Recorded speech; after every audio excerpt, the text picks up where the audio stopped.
¿Qué pensaríais si os digo que tengo vivido más de 15 siglos? Pues esperad, porque las cosas no siempre son los que parecen y todo el mundo tiene su historia. San Pedro de Rocas, un monasterio de la Ribera Sacra. Mi historia comienza antes del siglo VI con dos simples cuevas excavadas en la piedra. Un eremita comenzó mi futuro edificio excavando en las rocas de este monte hasta hacer mis primeras cuevas. ¿Qué es un eremita? Pues un hombre que se retiraba a vivir solo en un monte y que dedicaba todo su tiempo a la oración. Para eso buscaba una gruta o hacía su propia cueva. En aquella época la Ribeira Sacra estaba llena de eremitorios como este. En ellos vivía en soledad un ermitaño o eremita, aunque a veces un eremitorio podía ser compartido por 2 o 3 personas. Más tarde, en el siglo VI, comencé a crecer. Un grupo de 5 monjes habitó este lugar en el año 573, tal como se puede leer en la lápida fundacional. De esta manera pasé de ser un eremitorio a ser un cenobio. La diferencia, que mientras en los eremitorios vivía un eremita solo, en los cenobios se reunían varios eremitas para vivir juntos. De todas maneras, la oración seguía siendo su principal actividad. Cada uno estaba en su celda y solo se reunían a la hora de la comida o para celebrar misa. Durante casi 200 años, la vida aquí fue tranquila, y los monjes se sucedieron uno tras otro sin mayores complicaciones. Yo los conocía a todos y puedo aseguraros que eran buenas personas, solo querían estar cerca de su Dios y por eso escogieron a mí como hogar, pero a veces lo bueno parece que no puede durar.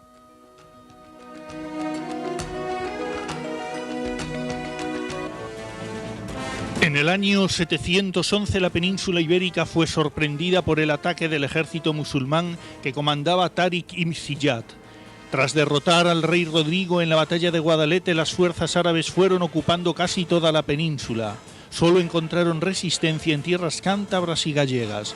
Pero tras 5 años de lucha consiguieron penetrar en Galicia. Saquearon Tui y llevaron como rehén a su obispo. La provincia de Ourense fue arrasada por completo. Con la llegada de los árabes, los monjes huyeron por miedo a lo que les podía pasar. Tuvieron que dejar atrás su hogar, luego no volvieron más. No los culpo. Los años fueron pasando y de esta manera fue que quedé abandonado, sin que nadie habitase aquí durante casi siglo y medio.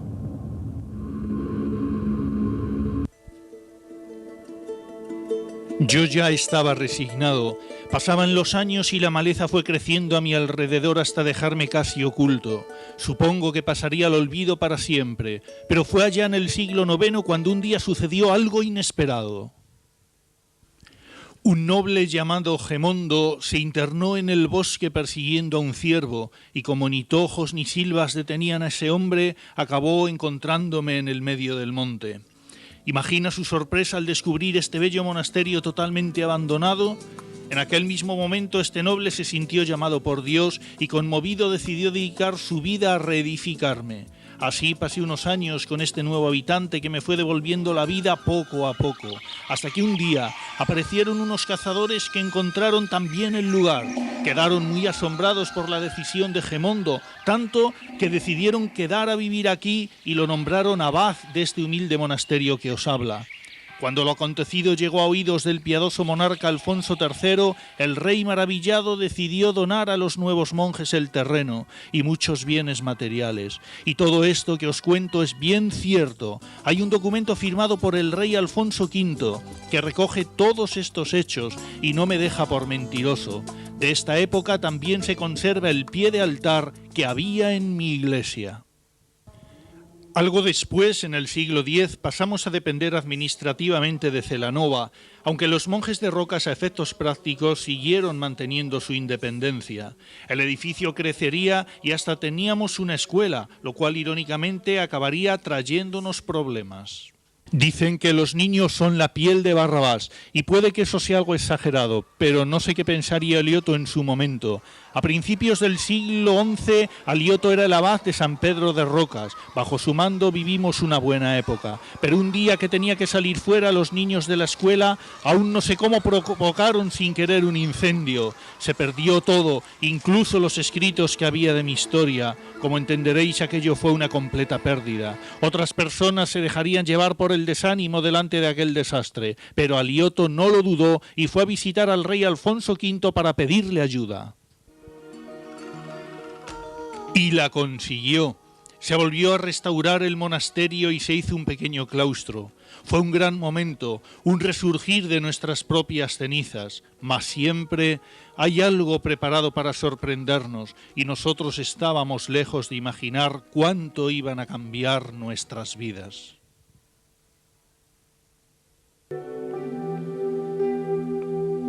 Nunca fui un monasterio demasiado grande, pero en el año 1159 el rey Alfonso VII nos concedió 2 privilegios reales que supusieron un cambio enorme. Se trata de la cesión de 3 casas y del coto de Vila de Belle. Estos privilegios no solo reconocían las propiedades de San Pedro, sino que les concedía la exención jurídica íntegra. Eso quería decir que a partir de entonces el prior de San Pedro marcaría la ley de estos territorios. Para eso nos dieron un juez, escribanos y varios escuderos. La situación cambiaba tanto que llegado el caso el prior podía dictar penas de cárcel y hasta de horca. El siglo XII fue uno de los mejores momentos que se vivieron aquí en Rocas. Seguí creciendo y cambié de forma una vez más. Gracias a una donación que hicieron los hermanos Uno y Teresa Gomariz, se añadieron mis 2 primeras capillas y las 2 correspondientes naves. Más tarde marcarían estas naves con los arcos de la portada románica. Si os aproximáis a la nave de la izquierda, podréis ver restos de pintura en una de sus paredes. Ahora ya no se ve muy bien, pero se trataba de un dibujo de un mapamundi, y eso lo hace algo único en toda España, pues no hay otra representación mural con este tema en esta época en toda la península. La buena suerte no desapareció en el siguiente siglo. Se siguieron haciendo algunas reformas y ciertamente fue un momento de nuestro esplendor teniendo en cuenta mi tamaño. En esa época vivían en Rocas 13 monjes.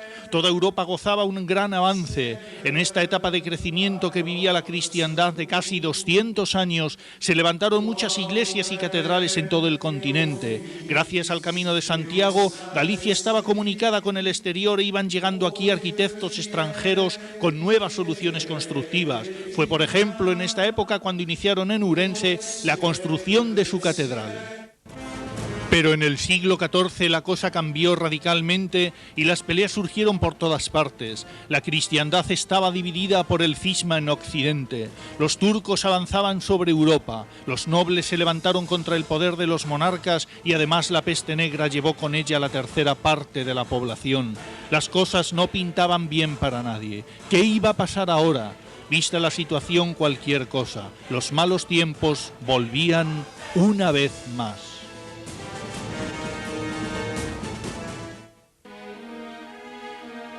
Decadencia.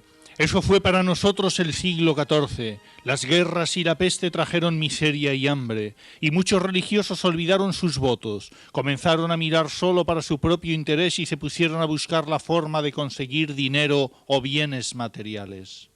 Muchos monasterios se corrompieron. Por eso en el año 1499 el reformador Fray Rodrigo de Valencia visitó uno a uno todos los monasterios benedictinos de Galicia. Descubrió que muchos de ellos descuidaron la religión cuando no cometieron terribles blasfemias. Algunos abades aprovecharon para enriquecerse y mismo hubo quien al saber de su visita se ausentó llevando consigo la plata del convento. La solución fue la reforma benedictina que Fray Rodrigo consiguió imponer con el apoyo de los reyes católicos. Esta reforma consistía en anexionar los pequeños monasterios de cada zona a un monasterio grande que controlase sus actividades. San Pedro de Rocas pasó así a ser un priorato administrativo de Celanova. Por otro lado, fue en esta época cuando unieron las naves de las 3 capillas, una nueva nave en sentido transversal, la que llamamos la Iglesia Nueva. También construyeron la espadaña con su campana sobre una peña de 12 metros de altura. Debajo de ella excavaron hasta abrir un camino por donde se pudiera pasar. Después, en el siglo XVI, añadieron a la nueva iglesia su fachada. Pero los problemas continuaban. Las nuevas órdenes como la de San Francisco, la de San Agustín fueron creciendo tanto que provocaron que el monacato benedictino perdiese su antigua fuerza. En Rocas acusamos también la caída de nuestra orden. Cuando en 1568 el licenciado Pedro de Castro vino a visitarnos, solo quedaban conmigo 3 monjes que decían misa los domingos y los días de fiesta. El último golpe fue un nuevo incendio en 1641 provocado por el descuido de un criado. La zona del monasterio quedó destruida. El edificio en el que estáis hoy fue la siguiente construcción que se hizo tras esta nueva catástrofe. Después, poco hay que contar. Se sucedieron distintos priores hasta que llegó la desamortización. Se pusieron a subasta pública los bienes de la Iglesia. Y tras esto volvió a quedar deshabitado durante muchos años. Un día estás en lo más alto y al siguiente te encuentras en el barro. Pero en esto consiste vivir, ¿no? Nunca renegué de nada, y no sé vosotros, pero yo solo aguardo impaciente el próximo capítulo de mi historia.